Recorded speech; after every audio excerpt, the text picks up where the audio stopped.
Okay, I'm talking with Bill Kaysing, and Bill Kaysing is what you might call a pioneer in this whole issue of getting at truth and reality, and specifically in the area of the Apollo moon missions, what happened and what didn't happen.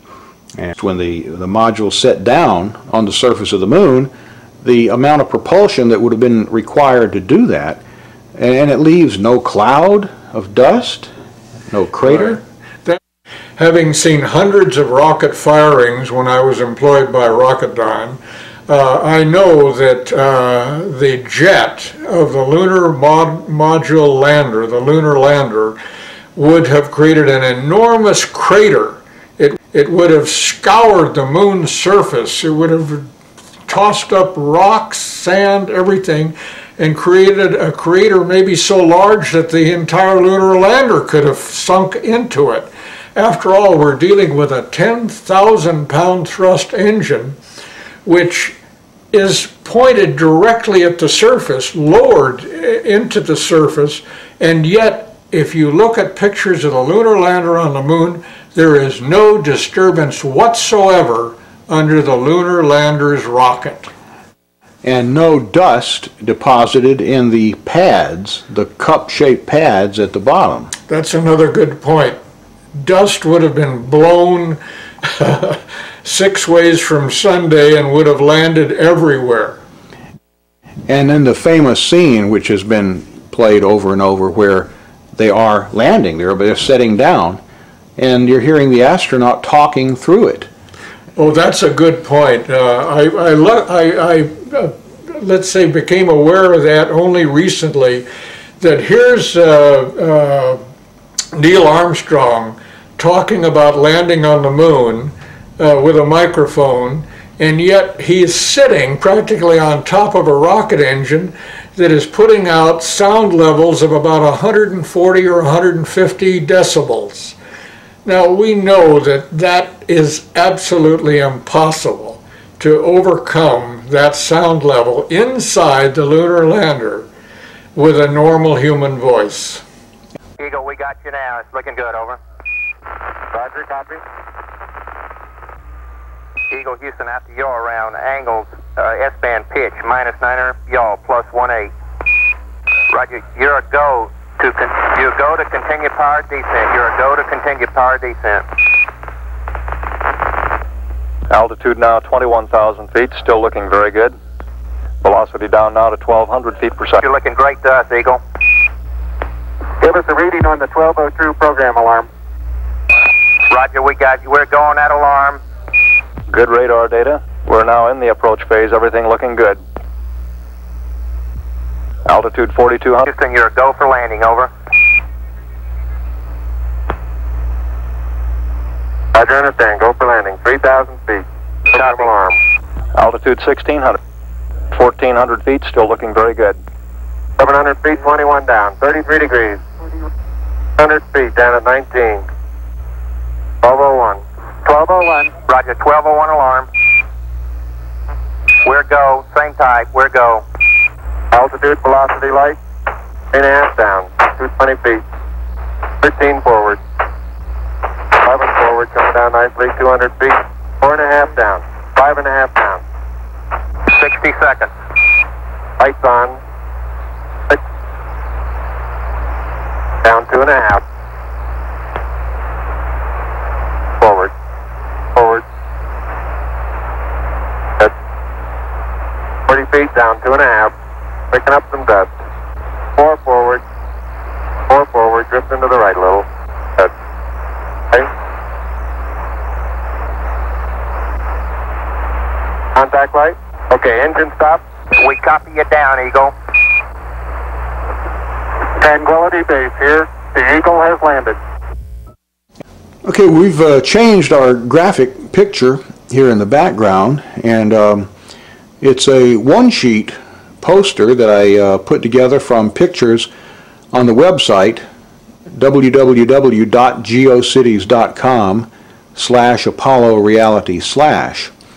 And the gentleman that put this together got actually these images off the Langley Research Center website.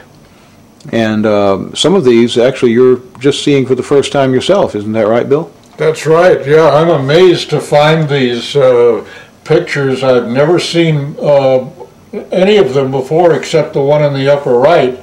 And what amazes me is this one here showing a model of the moon with a camera track, showing how easily it would have been to fake the filming of the moon. And then the image just to the right of that shows like the finished moon. Exactly. With somebody sitting at the controls, maybe turning it or... Right. These are very revealing pictures, and I strongly recommend people with PCs to download them and study them. And of course, this brings up the subject of the death of whistleblowers.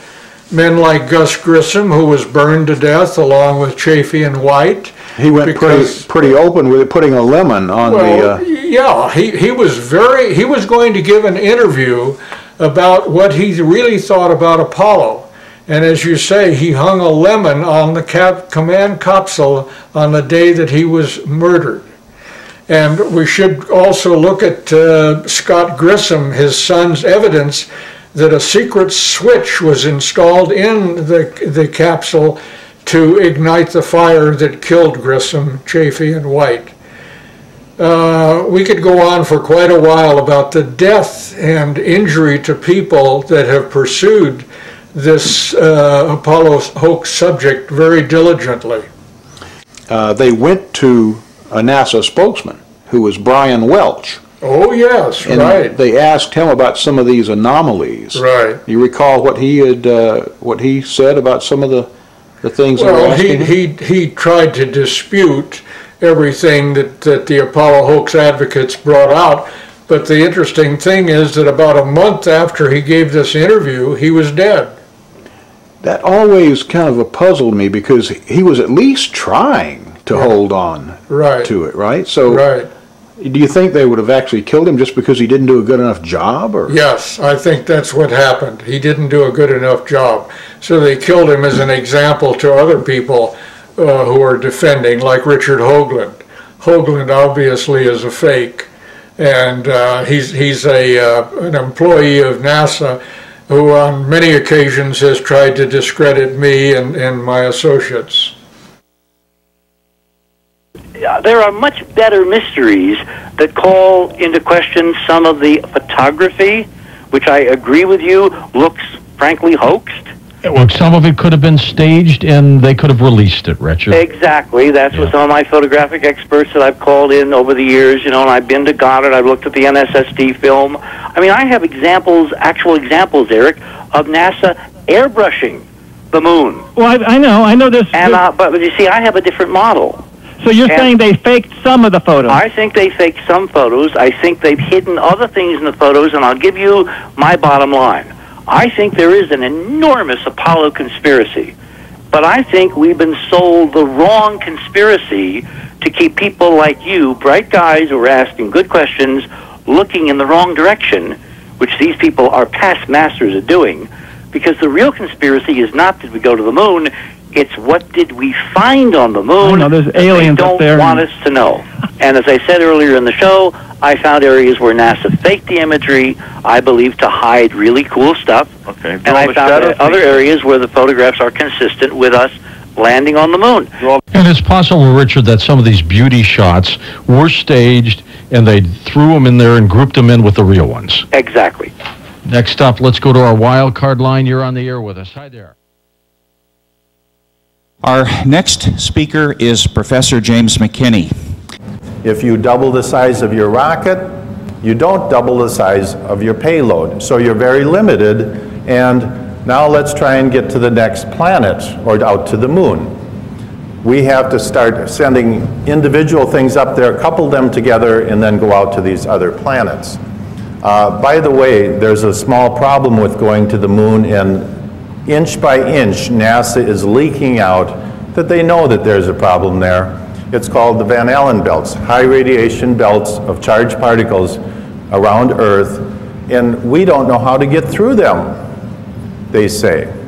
Well, isn't that interesting, because there sure didn't seem to be a problem back in 1969. Obviously, they didn't go to the moon.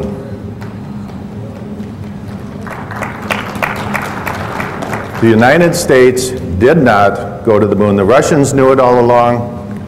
I thought at the time we did, but I've since learned we absolutely did not.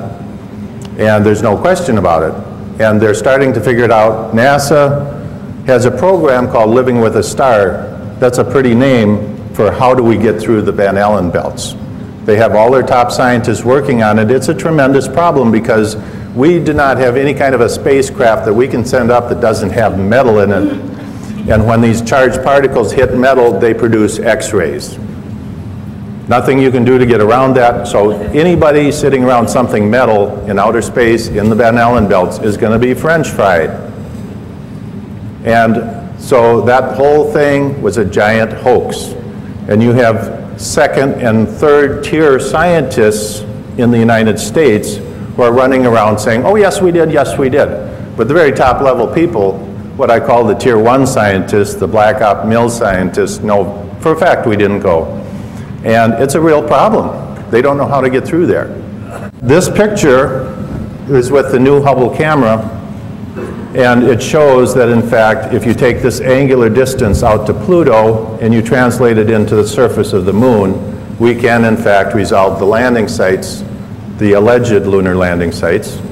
And the way you would do this is you take the pictures at dusk when the shadows became very long, and it would be a very hard thing for them to fake. So at any rate, we have telescopes on Earth that are much larger than the Hubble. Much better resolving power. So why, you would think these astronomers would be chomping at the bit to show you those lunar landing sites. And look at the incredible resolving power of this telescope we have here. Why have none of them done that? Because there ain't nothing there. And we get all kinds of excuses. Oh, we can't turn the telescope up there because the moon's too bright. Well, then all of a sudden we saw the full moon on a web page, on a NASA web page, the entire full moon taken with the Hubble Space Telescope. And you're telling me they can't take one little teeny patch of the moon, which is millions of times less bright. So bottom line is, they know they didn't go.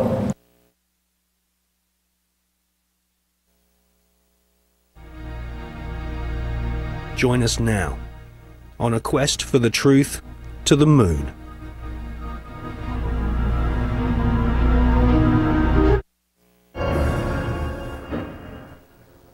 In this film, we shall not only prove beyond all reasonable doubt that many of the official NASA images of lunar exploration are fake, but we shall also examine the motives for the biggest lie put before the world.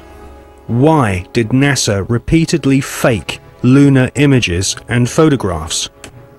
Why did NASA stage lunar expeditions which did not happen? The answer will surprise you. Clear the launching area.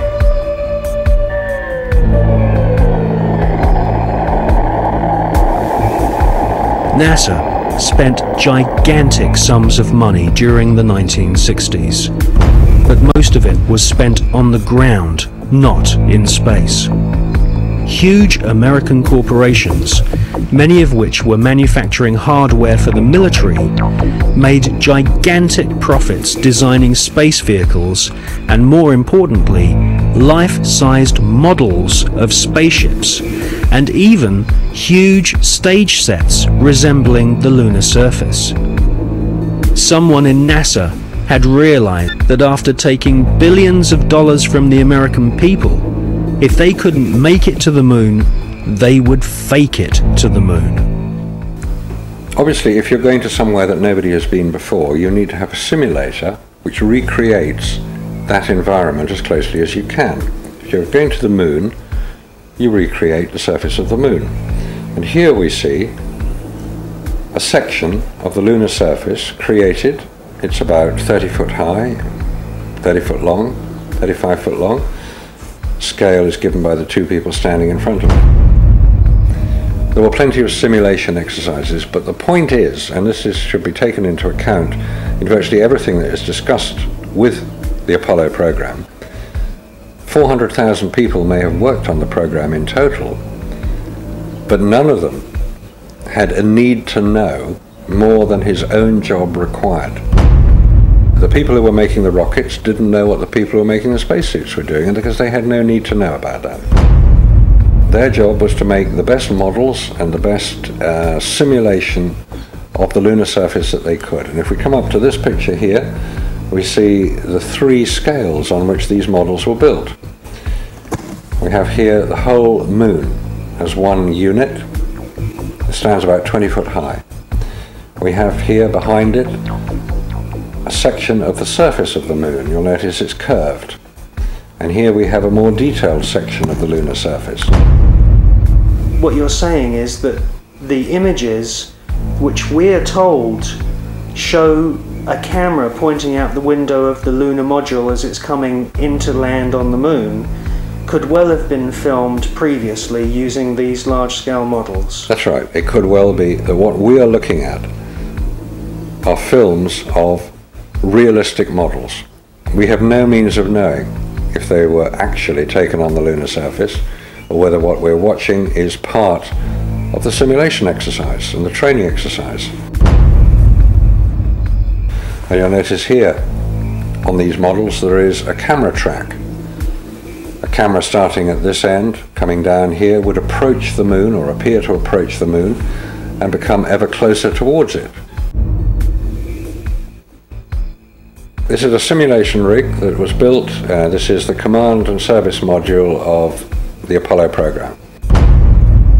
And you'll notice that the window here looks out onto a block here, and there's another one here. They're curved. These are the screens onto which the lunar surface was projected as the craft made a simulated approach towards the lunar surface. Is what we're seeing a mixture of fact and fiction? It is fact, it is fiction. It's mixed together. It's hard to separate them until you examine it closely. If a spacecraft is in deep space, the only possible explanation for a light seen through the window of the spacecraft is the sun. It's the only bright light in space. If it's not the sun, then it has to be some other artificial light, which implies that that particular image is possibly fiction. July 1961. NASA was soon being criticized for the flimsy construction of their hardware. The first orbital capsules did not even have windows in them for the astronauts to look out of. One of the most vocal critics was one of NASA's most respected astronauts, an all-American hero named Virgil Gus Grissom, who almost drowned when recovery helicopters were unable to lift his space capsule from the sea. After a successful journey into space, Gus Grissom almost died through NASA's bad planning. Or was this an early attempt to silence Gus Grissom?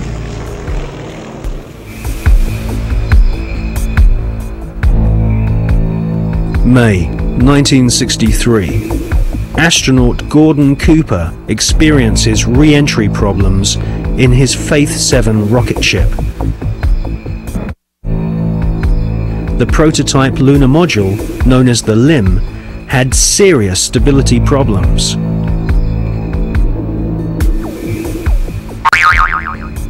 At this stage, there was no guarantee that even if NASA managed to get a spaceship orbiting the moon, they could land safely without killing the crew.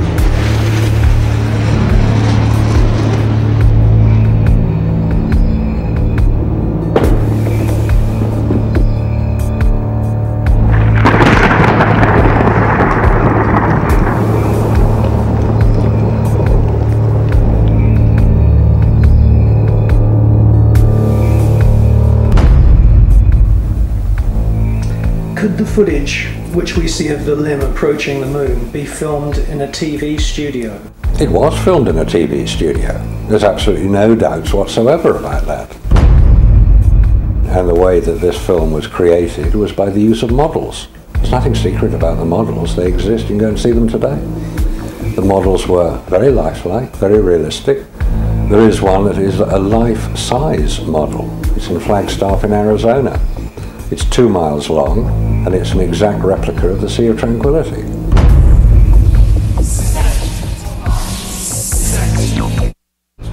The photographs were used to create from those images the replica of the Sea of Tranquility, so that if it was flown over in a helicopter, it would appear as if it was a spacecraft approaching a similar area to land. So yes, all the scenes of the lunar surface were filmed on Earth.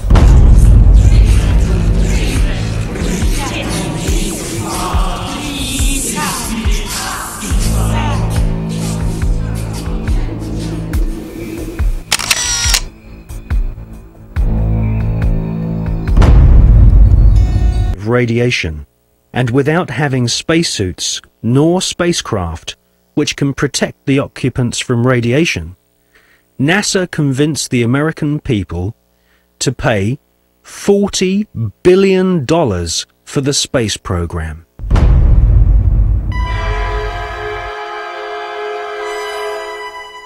The most lethal forms of radiation, of course, are at the higher end of the spectrum. That's gamma rays and X-rays. We know what ultraviolet can do. If you stay out too long in the sun, you get sunburn and skin cancer and die, and it's all very sad. But gamma rays, and X-rays especially, are particularly lethal to humans, unprotected humans. There was no protection that I have been able to identify. I've found no reference to it. I found nothing that will tell me what level of protection is offered. So I have to assume none was.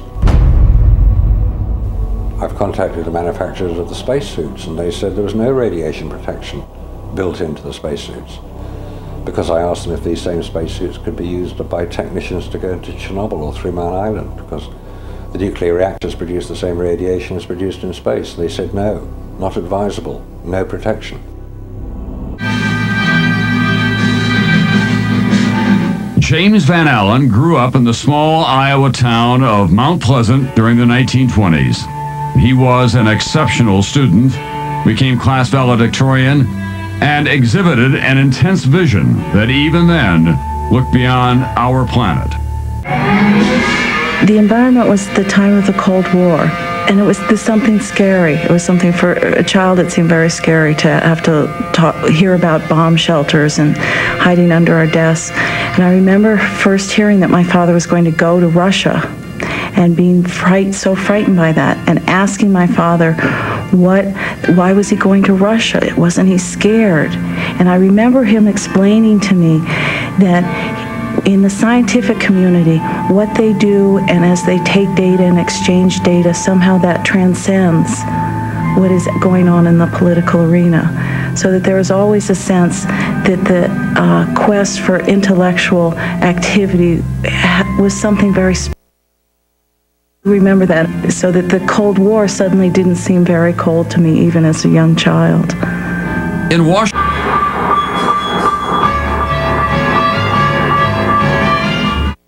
the media focused on the Explorer 1 achievement as at last legitimizing the U.S. as a worthy adversary to confront the communist Sputniks. The public seemed captivated with the propaganda created by this new space race. Dr. Van Allen and his students, however, chose to focus on the data that was returning from their scientific instrument inside Explorer 1. When the first results came back, the group at the University of Iowa, this was Van Allen and Ernie Ray, then began to help with it, eventually Carl McElwain. Saw immediately that there was an anomaly, there was something unexpected. We have encountered a very great increase in radiation intensity, which is vastly beyond what could be due to cosmic rays alone.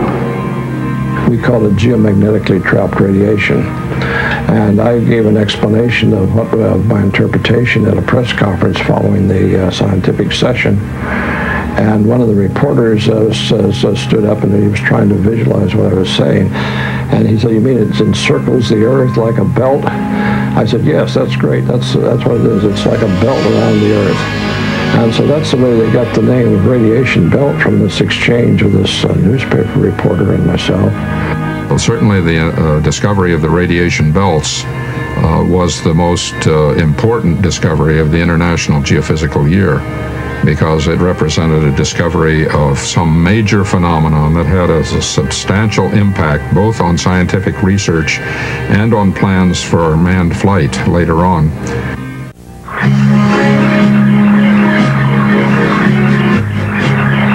In late 1958 and early 1959, Van Allen flew instruments on Pioneers 3 and 4. Both were unsuccessful attempts to hit the moon, but their flights provided the Iowa group with essential confirming data.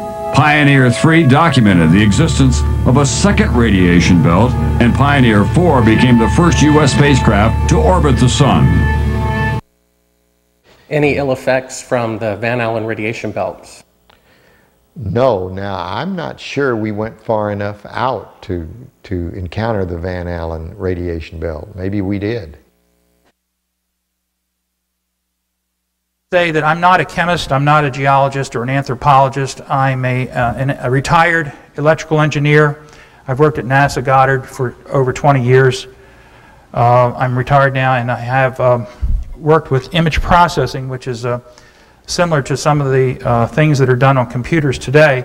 However, at the time that I did my work, the computers that are so well established today were not available. So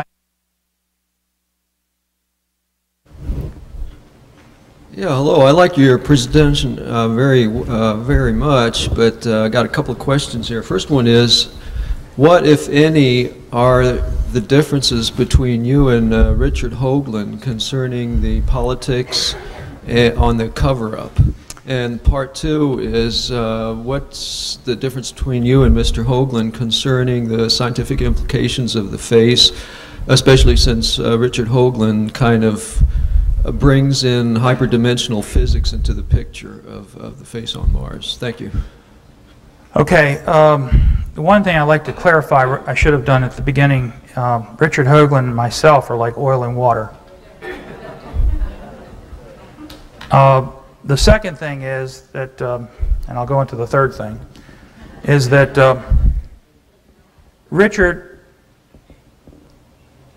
comes up with ideas where he does not have groundwork or supporting evidence, not even evidence, and certainly not proof that things exist where they don't.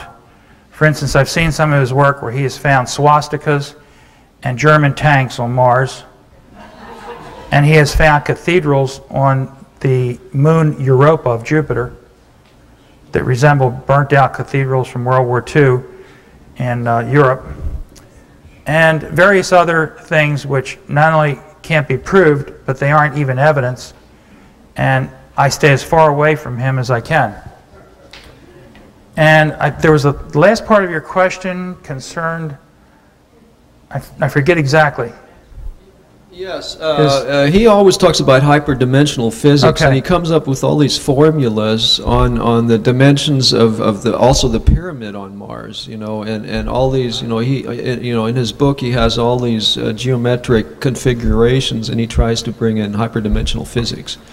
It's hard enough for me to give evidence and present it at conferences with facts that I can show to scientists, but to try to back up something with a relationship to another planet is so hypothetical that it just doesn't have the substance to hold up.